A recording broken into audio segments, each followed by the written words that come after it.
Assalamualaikum warahmatullahi wabarakatuh. Perkenalkan, nama saya Anggian Kanevianti dengan NIM 051110243322. Di kesempatan kali ini saya akan menjelaskan sejarah bahasa Indonesia yang dimana menurut penelitian sejarah bahasa pada beberapa abad yang lalu terdapat sekelompok bangsa di daratan Asia yang menggunakan bahasa Austronesia. Bangsa ini kemudian melakukan migrasi ke berbagai wilayah, termasuk ke kawasan Asia Tenggara dan Nusantara. Dalam proses perpindahan tersebut, kelompok-kelompok masyarakat terpisah satu sama lain, sehingga bahasa yang mereka gunakan mengalami perkembangan yang berbeda-beda. Akibat perbedaan lingkungan, budaya, dan interaksi sosial, bahasa yang awalnya berasal dari satu rumpun yang sama berkembang menjadi berbagai bahasa daerah. Dari sekian banyak bahasa yang tumbuh di Nusantara, bahasa Melayu menjadi salah satu bahasa yang paling berkembang dan memiliki pengaruh luas. Bahasa Melayu inilah yang menjadi dasar lahirnya bahasa Indonesia. Dan di sini pun ada penjelasan pengembangan bahasa Melayu menjadi bahasa Indonesia, yang dimana bahasa Melayu sendiri memiliki peranan penting dalam sejarah perkembangan bahasa Indonesia. Sejak zaman Kerajaan Sriwijaya, bahasa Melayu telah digunakan sebagai bahasa pengantar dalam kegiatan perdagangan, penyebaran agama, dan hubungan antar wilayah. Pada masa itu, Sriwijaya merupakan pusat perdagangan dan pendidikan agama Buddha, sehingga bahasa Melayu tersebar luas ke berbagai daerah.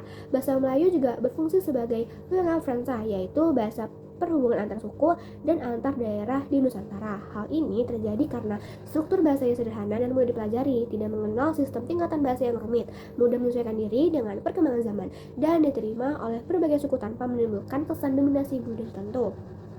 Pada masa penjajahan Belanda, bahasa Melayu tetap digunakan sebagai bahasa komunikasi di masyarakat dan juga sebagai bahasa pengantar pendidikan tingkat tertentu. Penyebarannya semakin luas karena digunakan dalam surat kabar, buku, dan administrasi. Seiring dengan tumbuhnya kesadaran nasional pada awal abad ke-20, para tokoh pergerakan nasional membutuhkan bahasa persatuan yang dapat digunakan oleh seluruh rakyat Indonesia. Bahasa Melayu dipilih dan kemudian diikratkan sebagai bahasa Indonesia dalam peristiwa Sumpah Pemuda tahun 1928. Sejak saat itu, bahasa Melayu berkembang dengan nama baru, yaitu bahasa Indonesia, dan menjadi bahasa resmi negara setelah kemerdekaan.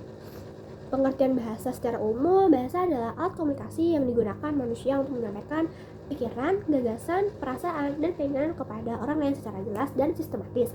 Bahasa terdiri atas dua unsur utama, yaitu yang pertama adalah unsur makna atau isi, yaitu pikiran, gagasan, dan perasaan yang ingin disampaikan. Dan yang kedua, unsur bentuk atau lambang, yaitu bunyi-bunyi atau simbol yang tersusun secara teratur sehingga dapat dipahami oleh orang lain.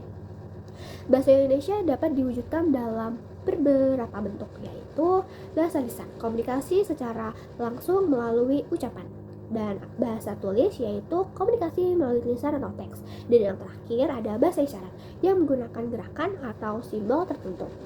Dengan demikian, bahasa bukan hanya sekedar bunyi, tetapi juga sarana penting dalam kehidupan sosial manusia. Fungsi bahasa dalam kehidupan. Bahasa memiliki berbagai fungsi dalam kehidupan masyarakat, antara lain fungsi ekspresif.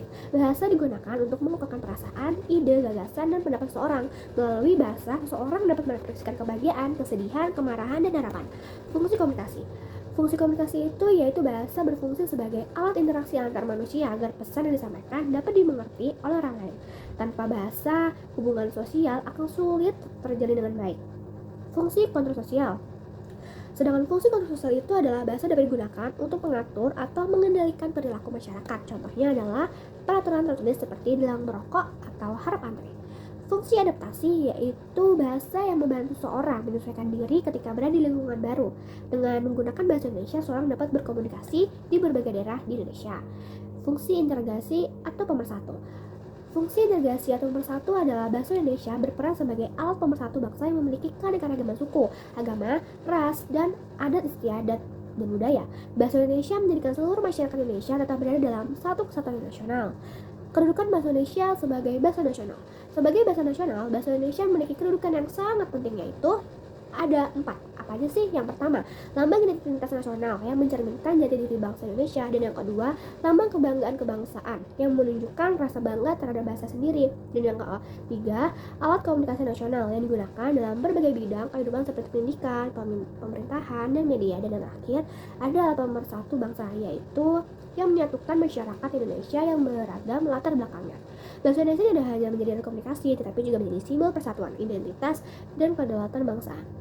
Jadi kesimpulan dari penjelasan saya tentang sejarah perkembangan bahasa Indonesia adalah Bahasa Indonesia berasal dari bahasa Melayu yang berkembang dari rumpun bahasa Austronesia karena sifat yang sederhana, mudah dipelajari, dan telah lama menjadi bahasa perhubungan di Nusantara. Bahasa Melayu kemudian diangkat menjadi bahasa Indonesia.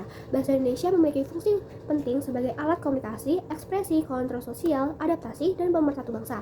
Sebagai bahasa nasional, bahasa Indonesia menjadi simbol identitas dan kebanggaan seluruh rakyat Indonesia.